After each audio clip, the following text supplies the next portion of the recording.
Stand by film. 5, Stand by music. 4, Stand by announce. 3, 2, 1. And fade up.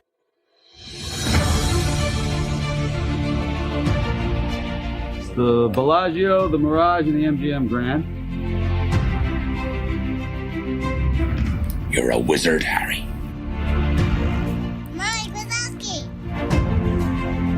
Open your eyes. Now tell me, where are the others? Eat me! King Kong ain't got on me! What about second breakfast? Why not? Why can't I? How can we be expected to teach children to learn how to read if they can't even fit inside the building? Let's do this. Yeah.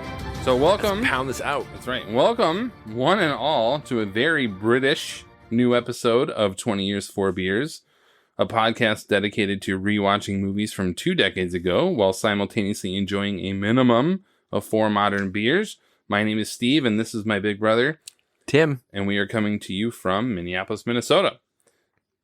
We have just watched and recorded our episode on The Lord of the Rings, The Fellowship of the Ring.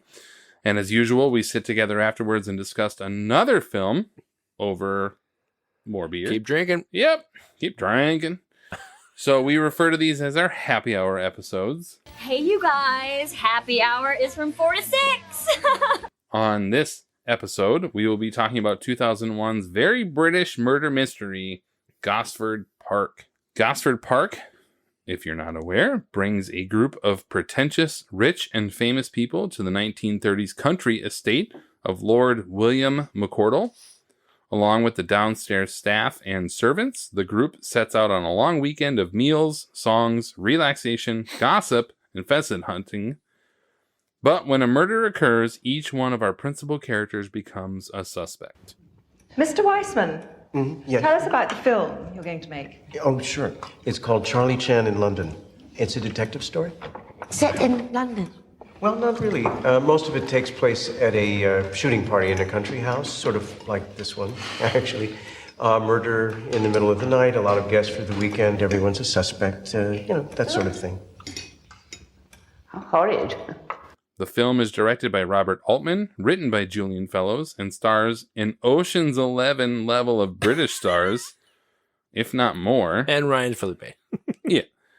We have Dame Maggie Smith, Michael Gambon, Dame Kristen Scott Thomas, Ryan Phillippe, Bob Balaban, Dame Helen Mirren, Clive Owen, Emily Watson, Richard E. Grant, and Stephen Fry, to name just some of an impressively star-studded cast from the time, especially. It's one of the things that when we had talked about watching it, and it was up for all the awards it was, and won, as we'll talk about, I thought back and go, did I see this? I think I did. Sure. But I truly have no memory of it. But I remember seeing it at some point. So it was nice to revisit it this week and watch it again. But no, I have no memory of it. Did you watch it in 2 sittings? Full on. Look at you. Yep, start to finish. Wow. Exactly. Like a grown-up. You're welcome. I mean, I've had this for a while. I own I had the DVD or whatever. I actually really like this movie. This is not normally a movie that's like sort of up my alley when it comes to British humor, British sort of like quirkiness, but yeah. And which is odd because Robert Altman directed it, who's not obviously British. And so, sure. I saw it in theaters at the time because of the Oscars and stuff. And Sure. I did enjoy it. I think time has allowed me to like it more, and appreciate it more for what it is based on, up until this point, I probably had like my exposure to British films would have been The Full Monty, Train Spotting, Secrets and Lies. Maybe. I doubt it. Was that for Best Pictures? You probably saw it. Yeah, but I'm just like, but I nothing agree. really of just this like sort of British film. Yes, very British. Right. So I actually really enjoy this movie, and we'll discuss it later. So I don't have much from a like, oh, I remember seeing this in theaters and it was really good. Yeah. I always had it on DVD and I enjoyed it, and it's a good movie. But so yeah, our first segment then, though, as usual, is Drinking Buddies. Come on, not my fucking beer. Where we present the 4 beers we had enjoyed, since we watch these separately. 2 on your end and 2 on mine that we discuss. So, by my math, 2 on your end and 2 on mine, that's 4. The following is a public service announcement. Excessive alcohol consumption can cause liver damage and cancer of the rectum. Right. Wait. Carry the... Right. Yeah, you're right. Cool. Yeah, it checks out. So my 2 from Eagle Park Brewing Company in Muskego, Wisconsin, was Arabella, a hazy double IPA made with Citra Cryo, and Citra Incognito hops. I actually really liked it, and initially I was like, oh, it's good. It's, I really like Citra hops and stuff like that. It got better and better for me, so it was kind of in between that 4.25, 4.5. And you had it since our last movie was so long. Like 30 minutes ago. What are we going to have? Right, so you had it as well. I think it's very delicious. It's very really Citra, though. Like, if you like Citra, you're going to enjoy it. Yeah, it's definitely a Citra heavy. Hazy, but it's really good. It's really, really good. So my second one, as we said on our Life as a House episode, whenever I can find it, I buy it. So from Stack Deck Brewing, formerly from St. Paul, Minnesota, but now closed. I had the Vanilla Moonrise Pastry Stout. I had 4.5 out of 5 as well on that one. Really smooth, nice amount of vanilla flavor without being sweet. Like we talked about on our last episode when we were talking about Lord of the Rings. There's that Madagascar vanilla, right? And I think there does vanilla bean, Madagascar vanilla. It's not that fakey vanilla. It's that smooth, natural vanilla. Totally. Really good. So I had a 4.5 out of 5. So always good. I doubt I'll ever see it again. But here we are. So I had to buy it. I saw it. I was like, I'm going to buy it. We'll do it. So that's what I had. Well, thank you for giving me one of those cans because I will enjoy it later. I had Modern Times out of California. Brought a few stouts back because, as I mentioned in the Lord of the Rings, I was... Yeah, by the time I published it, it'd be like, oh, it was there a month ago. Yeah, it was there a month ago. Over Thanksgiving. It was great. Oh, good for you. Super warm. Their Neon Campfire Imperial Stout with cocoa, vanilla, graham cracker, and marshmallow added. I gotta say, it was... Is it weird? It's hard to balance with Modern Times where it's disappointing and yet still good. Because I was expecting, Modern Times is going to kick the crap out of this from what was in it? It was graham cocoa, cracker, vanilla, graham cracker, and marshmallow. So kind of like a stout with s'mores. And you know how I love my Jack Pine. Love your Jack Pine. Yep. This is essentially just like the one we just had, minus the barrel aging element, where it's just a nice stout with vanilla. You cannot taste anything else. Oh, that's too bad. Truly. Like the graham cracker, cocoa, like marshmallow. Unless you have a more refined palate. But the stouts, good luck. No, but it's very good. It just was not like a s'more. So it was a 4 for me because it was still a great stout. But for what they were purporting it to be. Expectation does come into play here. And then I had number 12 cider out of Minneapolis. Sure. Good. Their Black Market cider with black currant, semi-dry cider. Yeah. That's a 4.25 for me. Yeah, it's good. Love it. It's just a different type of take on a cider.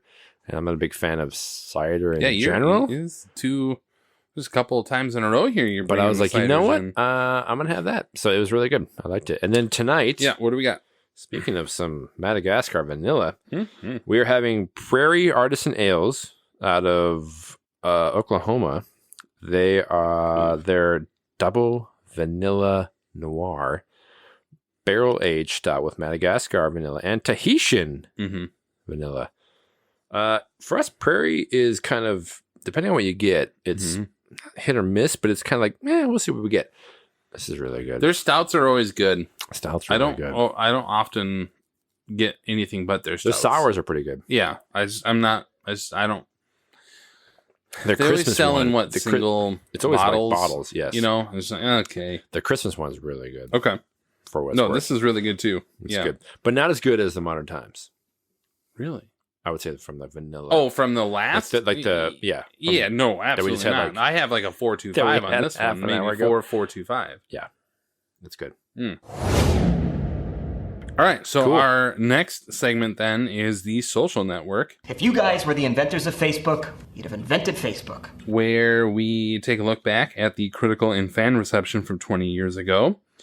Because this is a British film, I went with The Guardian again. Cheerio. Yeah.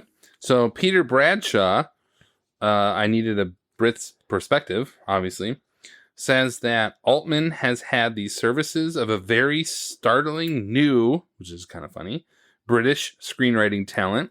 Former actor Julian Fellows has composed for him a muscular, ambitious script crammed with sparkling lines and terrific cameo turns for a star-studded cast. It may not have much in the way of individual depth and character development, but it takes Altman's aptitude for ensemble work and revitalizes it with the structured discipline of a priestly-esque, well-made play. I like that. I agreed with that review. So what do you got? The IMDb rating is 7.2 out of 10. David Anson of Newsweek magazine said Gosford Park is fine, well-groomed entertainment, but the road it takes has already been well played. Is David Anson from the Midwest? It's fine. It's fine. I'm fine. Then you're like this one. Love Betsy Bosdick of Real.com I don't trust anybody named Betsy, but continue. said Gosford Park is masquerading as a whodunit, but it's really an intricate examination of the rigid English class structure that started to transform between the two world wars. Okay. All right. Roger Ebert, Mm-hmm. Big Man Raj, he loved it. 4 out of 4. Yeah, he loved it. He said it's the kind of generous, sardonic, deeply layered movie that Altman has made his own. Mhm. As a director, he has never been willing to settle for plot. He is much more interested in character and situation and likes to assemble unusual people in peculiar situations and stir the plot. Well, had it been based on a book that Roger Ebert grew up with, then it would have been like 3 out of 4. Yeah, maybe. But anyway, what do you got? Then for Academy Awards, look for 7 nominations for costume design, production design, director, and picture. Also 2 supporting actresses, probably spoiling Really each other should've out. won, but anyway. Helen Mirren and Maggie Smith. Yep. And then it won for original screenplay for Julian Fellows, and it beat out other movies we watched this year: Memento, Amelie, Royal Tenenbaums, and Monsters Ball. So that were the social network. Thank you. So yeah, our next segment then, as we move right along, is our high fidelity segment. Top 5 side ones, track ones. It's our reactions of watching the film, where we discuss our top takeaways of any kind. Do you want to start us off? Do you have anything that sort of stood out? Honestly, not a big fan of the film. I didn't hate it, to be clear, or feel that it was bad. It's just, it's not my cup of tea.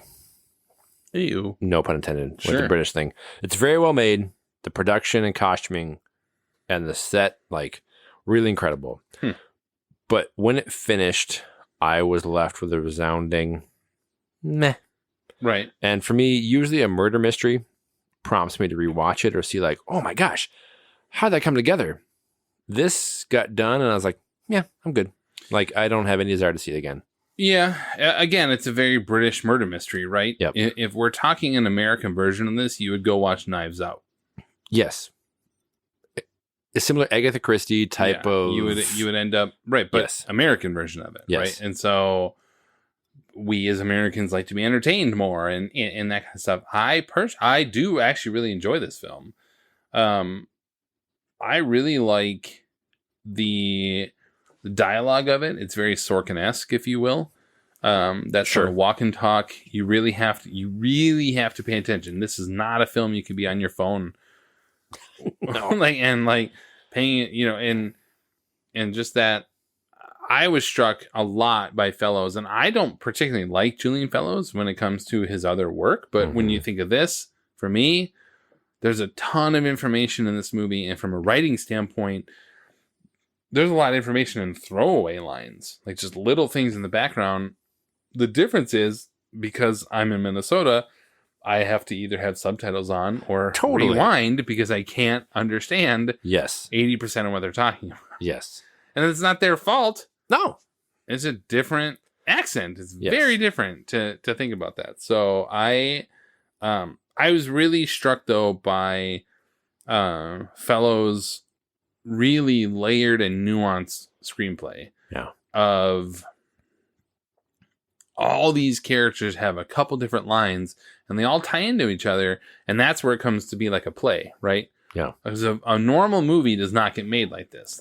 That's more of a play. This is somebody who writes that kind of stuff, and somebody steps forward to this, and that's where your attention draws, and you can listen to them, and that's what happens on plays. So my first reaction was more on the dialogue standpoint, because I suppose we'll talk about it with an Oscar special. Probably, I think Memento maybe is more original. Yes. But I'm still impressed by this screenplay to be able to balance all of these characters, and there is a butt ton of characters in this movie, and still be able to, for me, make it interesting. So yeah, the other thing for me was it took pretty much an hour. Yep. It's 2 movies. It's 2 separate. But the first half of this movie, to have any idea of what the hell was going on and who are these people. I get like upstairs, downstairs, like, okay, you're the help, but you're like the rich people. Cool. And that's with subtitles on. And it eventually did start. But I will say, like, that was not a frustration. It was like, okay, I'm along for the ride. Clearly they're doing this to not have it be like well laid out. Right. They want you to feel like discombobulated, and British or not, it was like, who is that? What is this? Lady this, Lord that. What the hell is going on? But then about halfway, then it started to click, where it did become a bit more interesting. Yeah. Especially at the dinner scene when, I forget her name, but the maid snapped back at Lady Elsie. Yeah, Elsie snapped back at Lady Sylvia. Mm-hmm. I was like, oh, this might get okay. Now we're in a different feel of the movie where it's now possibly a change. Not much did, but I will say it did feel like a little bit more like, oh, what might happen? But that was kind of but I agree that you talk about subtitles. We had to have them on. Oh, you watched with? I watched it with both my wife and I, and it definitely was like, I don't know what this is, and we have to have the subtitles on. But actually, I wonder if in hindsight, I would have rather not had them on, because it was so quick, the dialogue, that it was like skimming, that it might have been more like just immerse yourself in you the actually chaos. don't need all the information that is given. In hindsight, yes. Yeah. Yep. Just go along, like, even knowing the subtitles, I didn't know what was going on, but it's immerse yourself in the chaos. Right. That I feel like maybe now, I probably won't, to be honest. But like, you could watch it again and just like, but for those listening, like, just enjoy the ride. Yep. Because it's not worth it to even start skimming through the subtitles. I also think, though, the argument to that is that's not what it's there for. You don't, in a theater, you don't have it. No.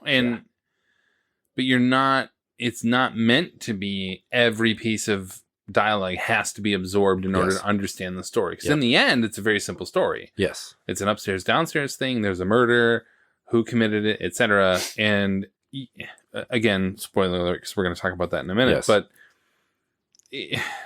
I don't think that was, you don't have to know all the inner workings of it. You have to, what it is, though, is it's confusing as hell. Yes.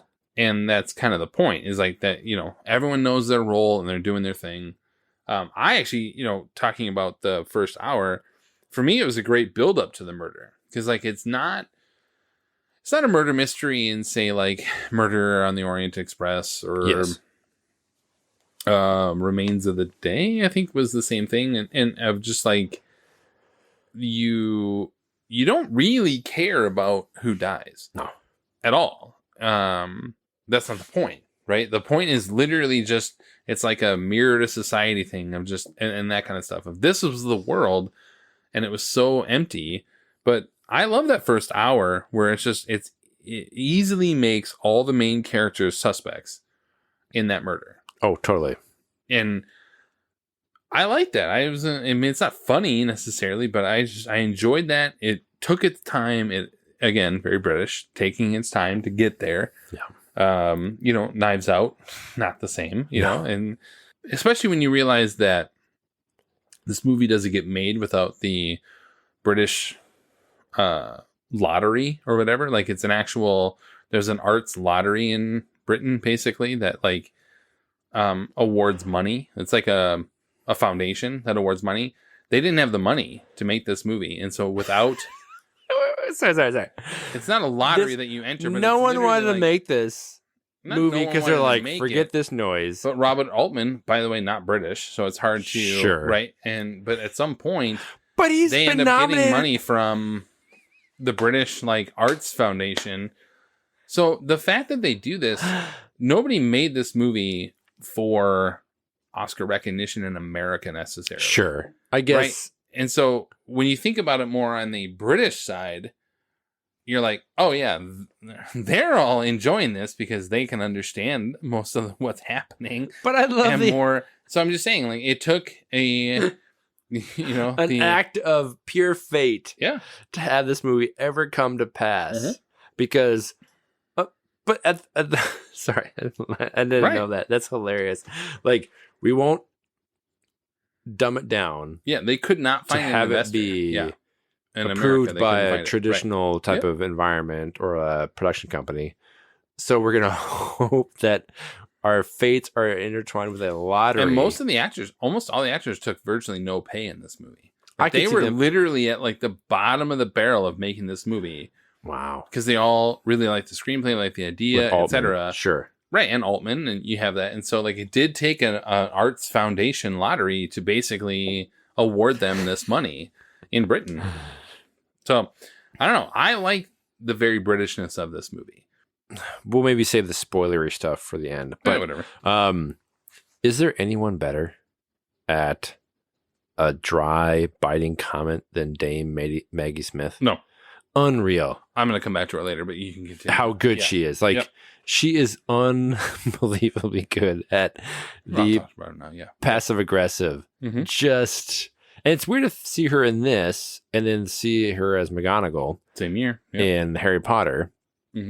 And you just think about, she's really overlooked in the grand scheme of things, as far as she's probably typecast. For a 2-time Oscar winner. For this, she's so, no one's better at that. No. Biting comment where like, yikes, she'll cut you the bone, man. Maggie Smith will destroy you. Yeah, I have a League of Their Own on that. There's no crying. There's no crying in baseball. I'm just saying. Yeah, totally. That is, I'll dive into that. I'm just saying my League of Their Own on this, or a League of Her Own, really is, so the same reviewer that I had talked about earlier, which was Peter Bradshaw, was talking about Maggie Smith, and he said, like, I love this paragraph. He says, there is one performer who blows everyone away with a deliciously unpleasant, scene-stealing performance. Maggie Smith as the vain, mean Countess of Trentham. Her exquisite snobbery and cruelty is too extensive to itemize here, but suffice it to say that if the company were to take a theatrical bow at the end of the film, Dame Maggie would be good-naturedly pushed forward for a solo flourish, and the applause would treble in volume. And it is, I was like, yeah, it is exactly true. If this were a play, she'd sort of be like sheepishly pushed to the forward. Yeah. And Maggie Smith is in a league of her own, when not only this film, but when obviously she did Downton Abbey later and won Emmys for that and whatever. And same thing, like she plays that dry, pardon the expression, but just a bitch. Totally. Tell me, how much longer are you going to go on making films? Well, I suppose that rather depends on how much longer the public want to see me in them. Yes, it must be hard to know when it's time to throw in the towel. What a pity about that last run of yours. What was it called? The Dodger. The Lodger. Lodger. And it must be so disappointing when something just flops like that. And you're just like, I love everything you're bringing to the table right now and bring more. And yet she is a horrible person to literally everyone in her world. Yes. And all I want is more of it. But you love her. Oh God, I want more of this. Yes. Yeah, she's in a league of her own.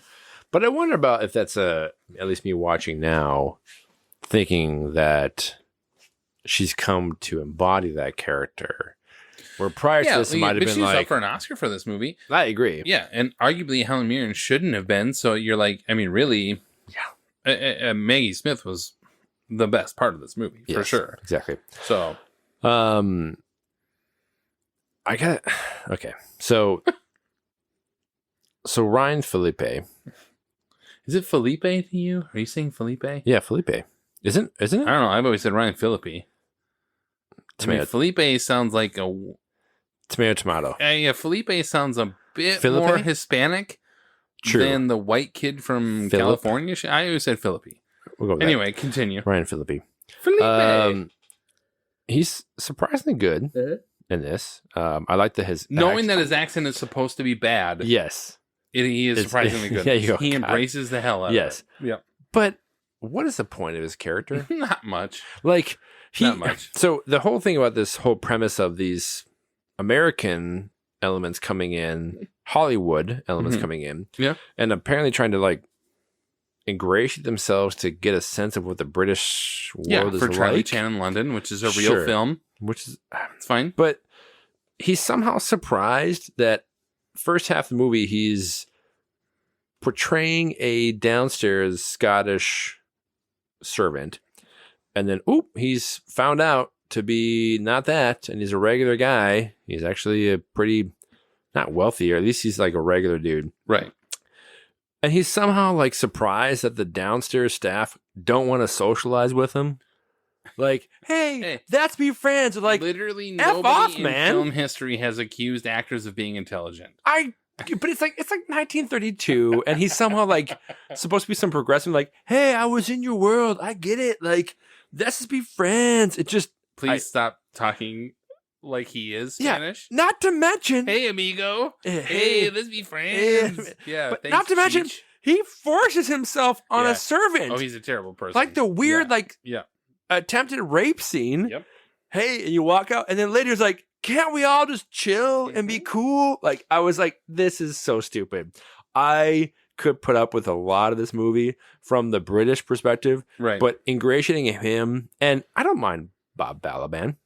I think he's hilarious. He's fine. Yeah, he's like so like bumbling. Like I'm expecting a call from California. It was him and Altman came up with this idea. Yeah, I'm like, really? You came up with it? Cool. Like, I don't mind them. It's just Ryan's character so annoyed the shit out of me. Sure. Where I was just like, be done with you, man. I just can't stand you. Phillippe, it's not because he's bad. It's I agree in the sense of his character doesn't bring anything to it.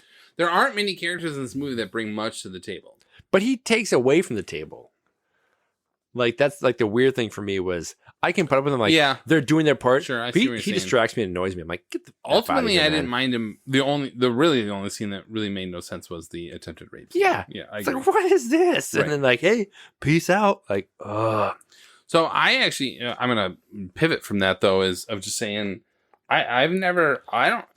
before this movie, I don't think I'd ever seen a Robert Altman film. That's one of my points too. Yeah. I'm not saying he's overrated, underrated, whatever. But what I actually appreciate. This will be for this film specifically. I think Altman brings a lot to this movie in that it's a very observational and conversational style. Yeah. For the film. And it's apparently on purpose. He read as little of the screenplay as possible each day of what's going to come up, so that he had 2 cameras filming each scene. There were always 2 cameras filming every scene. And they did not use boom mics for this film. They only had all the actors were individually mic'd for this movie. Like a play. Right, like a play. Yeah. And very often we hear dialogue going on off screen, and yet we're watching something else going on, right? You don't see the actors acting. And so his point apparently was, in his mind, was if there's multiple cameras going, the actors are not going to act to the camera, right? They're not going to be, where's the camera? I'm going to be looking that way or this way or whatever. They're literally in the world that they're in. Huh. And I think that comes out really well from a stylistic standpoint and a choice. That's what stood out to me probably the most. I think it works perfectly because there are just times it feels like you're sitting and having a conversation with somebody in a party, like you and I would be, or whatever. And you might be talking to somebody, but your eyes are looking off at action going on somewhere else. Sure. Right. And so you, as a viewer, are like along for the ride in this. And I appreciate that it was done on purpose. It was done with multiple cameras. They totally did different things. I was really impressed when I sort of heard more about that with Altman. Because he doesn't do it in Prairie Home Companion, which we both enjoy. Love it. It's not the same when it comes to that. That's a little more stylistic and definitely they have a budget. They did not need a lottery for that. And so exactly. I appreciated, I'm going to venture to guess that these are the only two Robert Altman films you've seen. I made notes to talk to you about like this esteemed Oscar nominated 7 times, eventually winning a lifetime whatever. He hasn't won an Oscar. But yes, I have. Prior to this, I'd never seen one of his movies, and I really can only remember Prairie Home because I love that movie. You see, if you love that movie, you should watch MASH and Nashville. Like those are the two that you really should watch. I agree. Like, but seeing this, like, that kind of style of it's just chaotic life, I can appreciate. But yeah, I have not seen any of his other movies. I again, as I was watching it, I was like, this is on purpose. This is not accidental. This isn't at his age, at his, you know what I mean? This isn't some young kid falling ass backwards into having to throw in a cut scene or whatever. These are on purpose. Yeah. And you have some of the best actors out there at the time, especially having to be a little bit on their toes to know their lines with multiple cameras, and mics on them. And it's to me, I'm like, you're asking a lot of your actors who we have already established with Brian Phillippe are generally speaking morons. From me, the stylistic standpoint of that stood out a lot. I like the screenplay, but the direction, I understand why he was up for like best director for this and that kind of stuff. Because that is like, you take literally no money and turn it into like this kind of stuff. And I can appreciate that from a movie fan execution standpoint. The experience standpoint is definitely like, meh. But still on that. But so can we get into spoiler territory? You go, do it up. So I will say, I did appreciate that the movie, and like the critic I mentioned earlier talked about, it was, when it got done, it was definitely more of a social criticism than a whodunit. Oh, yeah, absolutely. Which you knew came in pretty going much who it was going to be. Like I figured out like, oh, it's a whodunit, like cool, and it does a great job of actually being this like bait and switch of no, it's kind of a criticism of the different castes in society there in Britain. But the real reason of his Sir William's demise, or Lord Williams, like it was not at all the red herrings, countless as they were, of money and power. Yeah. But it was that he was like a philandering liar. Oh, God, yeah. Which I will say, while the like, I didn't, again, not like the movie. I don't have a huge problem with it. It just, it didn't meet the hype, I would say. Yeah. So for me, the thing I talk about, like the segment of like The Big Short, where it's like, it came up short big time for me because I expected more from the hype of what it was. Wait, The Big Short came up short to you? Well, we talked about like different categories. Oh, I gotcha. Yeah. Sorry. So this was like The Big Short to me was like, oh, it came up short because the hype didn't meet the reality. But had I not expected it to be like, wow, oh, it's like 20 years ago, like, okay, but it was a huge bait and switch of the picture frame of, so as you're watching it, these red herrings, all these things of like the money and power and trying to get a Williams thing, but it was this like slow and steady shot on these picture frames of the orphanage. Yep. And you're thinking, okay, Park's involved, but it's this woman, but it wasn't her. No. And the picture frames were a cool bait and switch I actually did kind of tear up slightly at the end when the character who is Park's mother is revealed. Yeah, well, you can say it. Helen Mirren's character was revealed that she was under the impression that, because again, William was like just knocking up servants left and right. And when they would have a baby, he would say, yeah, I'm going to put him in a nice house and just send him off to the orphanage to who knows what. Trusted their employer. Right. And she, seeing that picture coming into his room, realized that ain't what happened. But even then, when she said Parks earlier. But he's here because there's potential that something bad might happen. So she then goes and kills William before Parks can. Yeah. I did say, but then at the end, like when she's breaking down that she'll never see him again. Right. She has to bear that burden. Yeah. That for all my problems with the movie of it's chaos and like the last 10 minutes or 15, whatever time, like when it all comes out, I was really impressed with, honestly. Yeah. I liked it. It is, again, it's a very British murder mystery, is that there's more layers. And I liken it to like Richard E. Grant at some point. There's every actor in this has very limited amount of time to do with the screen time they have, like what they have. And like there's a look or a feeling. Yes. Or I can't remember his name. Darce is the last name. He's from Game of Thrones. Which one? What's that? Which one? He's Lannister. He's the patriarch of the Lannister family in the Game of Thrones. Darce is his last name. As an actor. Yes. I can't remember the character's name off the top of my head. Yes.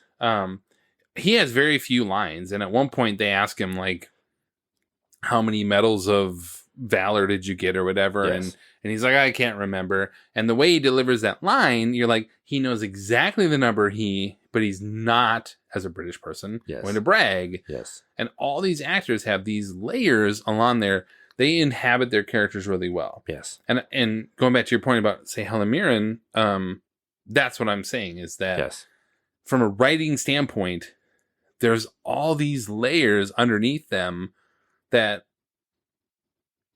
Americans want the drama from the beginning to the end, right? And Brits are like, keep calm and carry on, MFers. Like, you don't get to show emotion.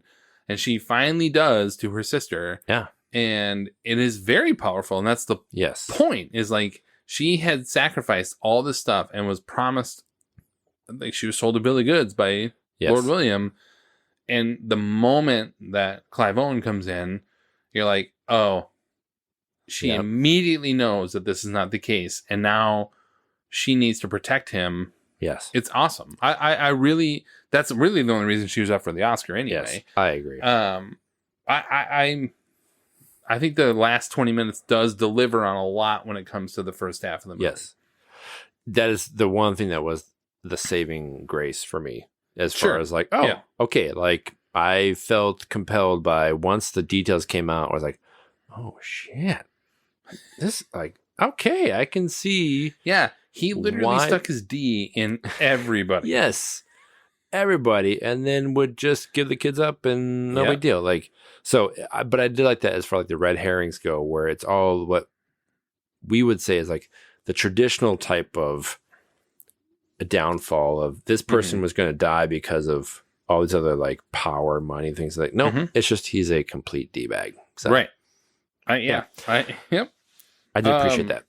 So I guess the last point or two I have is just more like, does anyone play the bumbling fool in a leadership position better than Stephen Fry?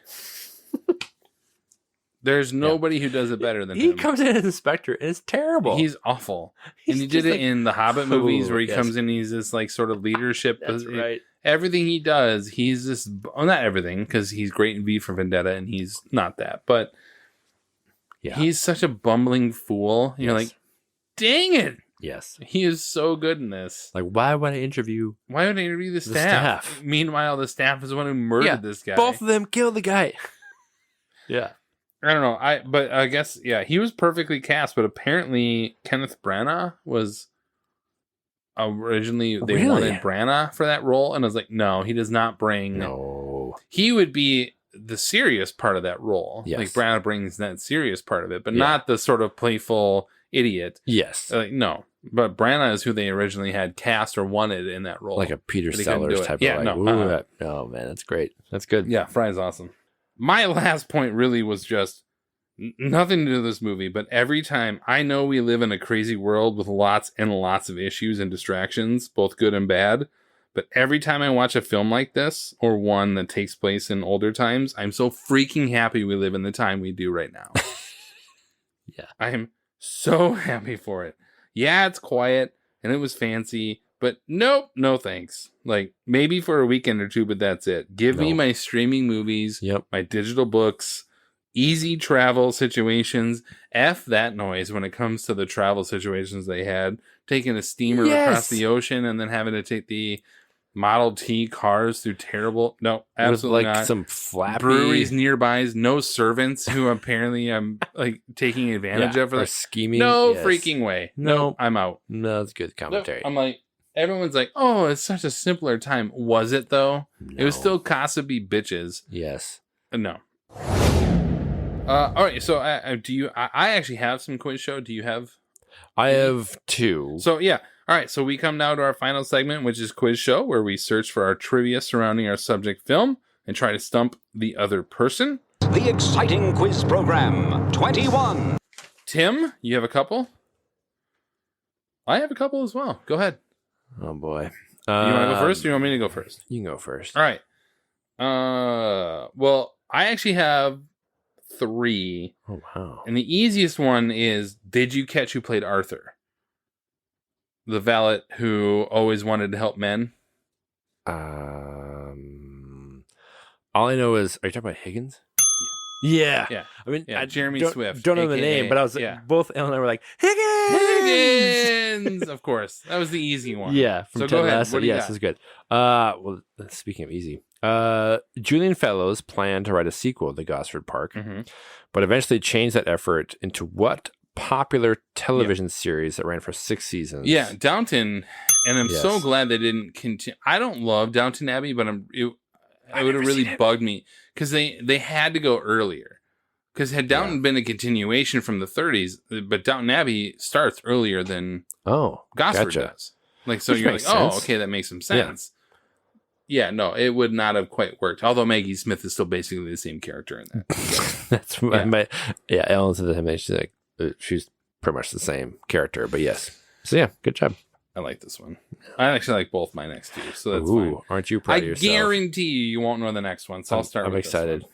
So, as I fiercely Google, do you have a Harry Potter connection at all? I do not. All right, so there are 4 actors who star in Harry Potter and the Deathly Hallows Part 2 in this film. And one additional so from the Part 1, final, by the way. Oh my God. Yeah. Jesus. So we obviously know Michael Gambon. Yes. Hashtag Michael Gambon is my Dumbledore. Yes. And Maggie Smith. Yes. McGonagall. We already talked about her. So can you name the other 2 and or 3 from those last 2 Harry Potter films? Oh my God, the last 2? Yeah, man. And they are not insignificant characters. They are all... This isn't like an extra in the back. Yeah. They're people with actual lines that were in this. Yep. And I have their characters. One you really should know. I don't know. It's been so long since I've seen it. But either way. Who would have been in this? That do you was want me to just tell you? Yeah. Because I'm so irritated. I guarantee you 2 you won't know in the sense of, unless you did the research, right? No, I didn't. One I recognized, Kelly MacDonald, who plays the main servant of Maggie Smith. Yeah, Mary McCreary or whatever. Right. Yeah. She's in Trainspotting and she's other things. Yeah. She plays. She's Helena Ravenclaw, the ghost of Helena Ravenclaw. Who? Nope. I'm telling you, if you go watch the movie, you're like, oh yeah, absolutely. Now that I see, that's who offers up where the crown of Ravenclaw is, or Ravenclaw's diadem is. Okay. When you watch it, you're like, oh yeah, no, that's totally her. That's true. So that's on you, man. I don't want to tell you that. That's on you.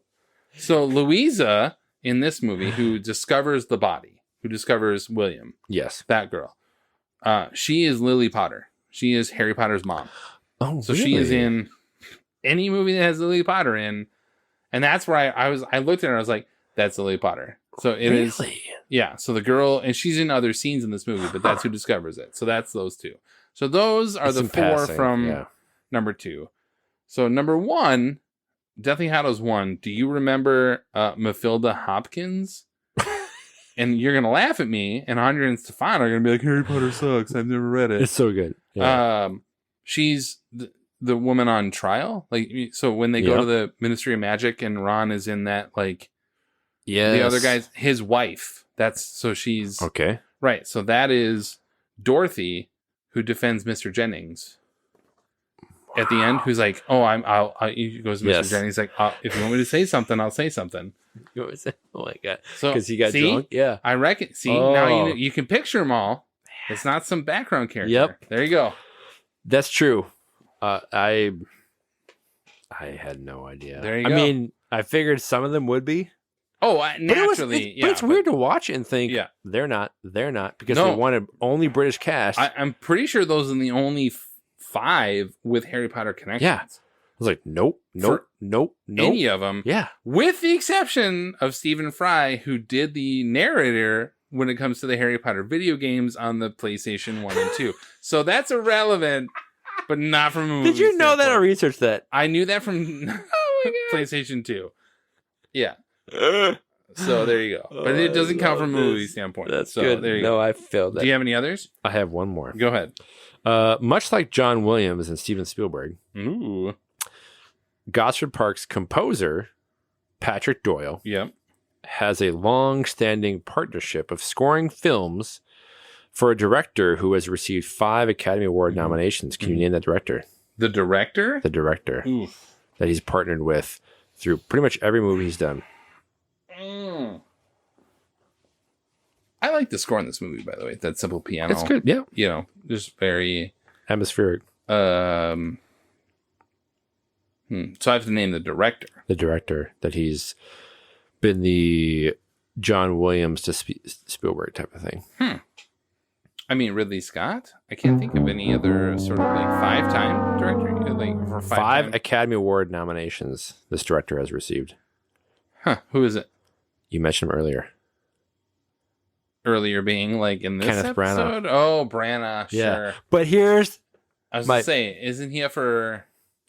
All right, continue your thing. Yeah, what's the caveat? Bit of a caveat. Yeah. So his nominations were not just for director. Right. He's been up 5 times for... Branagh has not been... No, I understand that. Yes. Yeah. But Branagh's been up for actor, supporting actor, director, adapted screenplay, and live-action short film. Which is a pretty incredible run for a quote-unquote director. And he's not won any. No, he hasn't. Probably win this year, but pretty much Patrick Doyle does everything that Kenneth Branagh does. I'm looking forward to Belfast, actually, too. It does look good. All right. My last one, you will not get. I love it. And I didn't know because I had to research it. But this is actually not the first film that Helen Mirren has murdered Michael Gambon on screen. Believe it or not. Isn't that amazing? You will not know this movie, so it doesn't matter. I have no idea. But I'm literally more just like, I was like, can you believe that Dame Helen has murdered Sir Michael? Which, by the way, there are 7 knighted people in this movie. Yeah, or whatever. The surprised. dames and sirs. Yes. So it was a movie called The Cook, the Thief, His Wife, and Her Lover from 1987. Very British film, right? Obviously. But Helen Mirren murders Michael Gambon in that film as well as this film. Not many people can claim to have murdered the same person so 14 on screen years twice. later, yes, she comes back for revenge again. I was like, what? How is that possible? The same 2 actors. Yeah, like no, not even the case. That's so great. That's a real that's a good one. It's not even trivia. I was even to ask you the question because I had never heard of that film fun. either, right? Yeah, but I was like, yeah, it's a fun fact situation. But it's funny you mentioned Gambon. So we had just watched Prisoner of Azkaban, and I paused. I'm like, Ellen, that's the guy that plays Dumbledore. How crazy! Like he looks like this, and she's like, It's like, and back to the movie. Yeah. If there's been one It's like constant, big gulps, huh, fellas? Right. If there's been one constant in the last 30 episodes of this show, is your wife is unimpressed by almost anything that either one of us do. Everything. It's like, hey, look at this. It's cool. Yes. I don't know. Well, I don't know. Whatever. Cool. Cool. By the way, cool. she was not impressed with this movie, but that's okay. This is not her cup of tea either. No, I fun fact about this movie also, it does not have the Humane Society's seal of approval. I read that. Yeah. They literally shot birds? The pheasants. Yeah. They're like, we're not doing that. Yeah. No. So they're hunting and for the scene, and they're like, nope, just kill them. Nope. How else could you show dead birds? You can't train the bird to just be like, I don't know, should I play dead here? At some point, you just got to shoot a bird. And apparently, they had no money for CGI because they had no lottery money. So correct. And CGI, wouldn't have been good. There's like kill the birds. I think there's a lot of funny moments in that too, like when he gets clipped. Yeah, somebody shoots him or whatever. I don't know. I think you should watch it. It's a fun movie. It's fine. It's fine. So that actually brings us to the end of this episode of 20 Years 4 Beers. Stay tuned for our year-end episode, the Oscars special, where we re-watch the Best Picture winning A Beautiful Mind and offer up our picks for the main Oscar categories. If you are curious about what is coming up for 2022, I've updated our website with the planned films for 2022, where we cover films from 2002. Nice. We want to say thank you for taking time to listen and for clicking that like or subscribe button on your devices. Find us on Twitter at years_beers and on Facebook, or head to 20years4beers.com. This has been 20 Years 4 Beers. My name is Steve. I'm Tim. And thanks for listening. Thanks. I don't trust anybody named Betsy, but continue. Pound this out. Keep drinking.